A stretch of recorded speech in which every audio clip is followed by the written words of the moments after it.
मुग्धा और उसकी सास के बीच पूरा समय सास के किसी न किसी काम को लेकर मतभेद चलते ही रहते हैं। बहू, ओ बहू, जरा चाय बना दे। मुग्धा चाय लेकर आती है। ये लीजिए, और कुछ चाहिए? अरे नहीं, बस चाय पीने का मन था। जाओ, तुम दूसरा काम करो।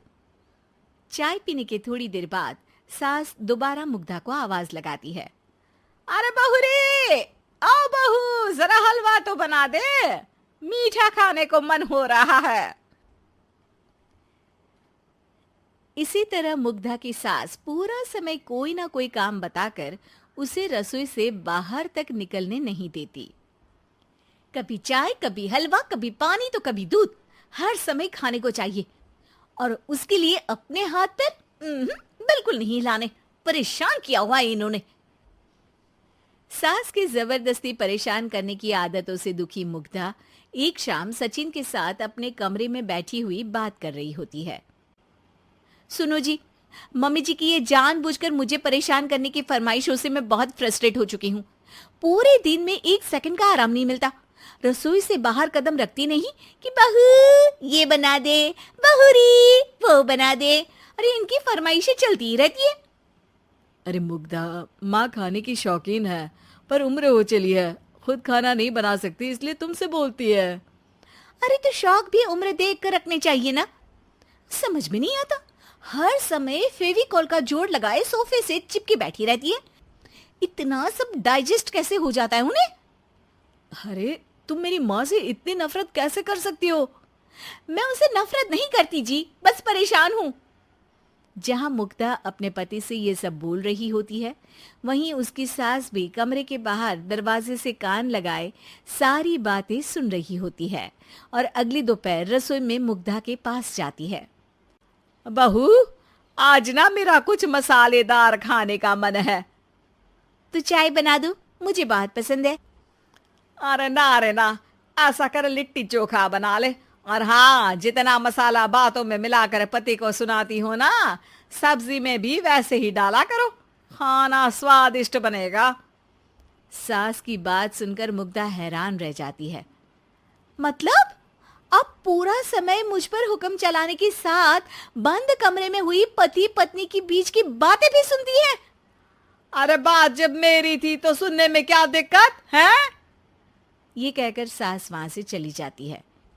अरे अब तो हद पार हो गई। इस तरह से तो ये मेरा जीना मुश्किल कर देंगी। मुग्धा सास की हरकतों से परेशान उसका हल सोचने लगती है और इसी तरह कुछ दिन बीत जाते हैं, जिसमें सास का जन्मदिन आता है। मुग्धा बहुत खुशी के साथ अपनी सास को एंड्रॉयड मोबाइल गिफ्ट करती है। मम्मी, आपको सबसे बात करने के लिए बहुत दिक्कत होती है ना? कभी सचिन तो कभी मुझे बोलना पड़ता है, पर इस मोबाइल से आपको कोई दिक्कत नहीं होगी। एक जगह बैठे बैठे बहुत कुछ कर सकती हैं अब आप। मोबाइल देख सासू माँ खुश हो जाती है, पर उसे इस्तेमाल करना तो आता नहीं, इसलिए साइड में रख देती है। जिसे देख मुग्धा घर का सारा काम छोड़ मोबाइल सेट कर सास को इस्तेमाल करना सिखाने लगती है, जिसके बाद अब सास पूरा समय मोबाइल में ही लगी रहती है। हाय, जब से मम्मी को मोबाइल मिला है मेरी लाइफ में कितनी शांति आई है। अच्छा है, इसी तरह बिजी रहे तो मैं भी सुकून की जिंदगी जी पाऊंगी। अब मुग्धा जब मन करे काम करना, जैसा चाहे वैसा खाना बनाकर खाना, पूरा समय रिलैक्स और खुश रहने लगती है। क्या बात है, आजकल तुम बहुत चहक रही हो। अरे मम्मी जी से छुटकारा जो मिला है, अब ना फरमाइशें ना छुप छुप कर बातें सुनना।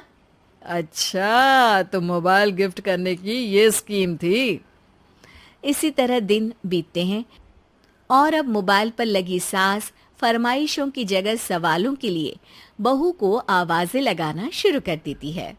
अरे बहू सुन तो, देख जरा किसी का फोन क्यों नहीं मिल रहा? रिचार्ज खत्म हो गया है, पर अभी 4 दिन पहले ही तो मैंने किया था। इतनी जल्दी कैसे खत्म हो गया? अरे मैंने कल तेरी कनाडा वाली मौसी सास से 3 घंटे बात की थी ना। क्या? इतना महंगा तो मोबाइल भी नहीं आया जितना महंगा इसका रिचार्ज पड़ रहा है। इसके बाद तो जैसे मुग्धा के दिन के 24 घंटे में से 20 घंटे सास के पास उनके मोबाइल रिलेटेड प्रॉब्लम सॉल्व करने की ड्यूटी ही बन जाती है। अरे मुग्धा, ये मोबाइल में अचानक तेरी मौसी सास की शक्ल क्यों दिखने लगी? और ये तो हिल भी रही है। मम्मी, ये गूगल डुओ का वीडियो कॉल है। इसमें आप बात करने के साथ एक दूसरे की शक्ल भी देख सकती हो। अच्छा, ये तूने मुझे पहले क्यों नहीं बताया? अब बताने के लिए पहले नहीं बताया। इसी बीच सचिन भी वहां आ जाता है और सास अपनी वीडियो कॉल में बिजी हो जाती है। क्यों, सास बहू में क्या गपशप चल रही है? इसे गपशप नहीं, दिमाग का दही होना बोलते हैं। पर तुम तो मम्मी को मोबाइल देकर बहुत खुश थी, फिर क्या हुआ? हाँ, उसका सुकून भी कुछ ही दिन मिला। अब घर के टंटे खत्म हुए तो मोबाइल की टिंग टिंग शुरू हो गई। देखो भाई, कुछ पाने के लिए कुछ खोना तो पड़ता है।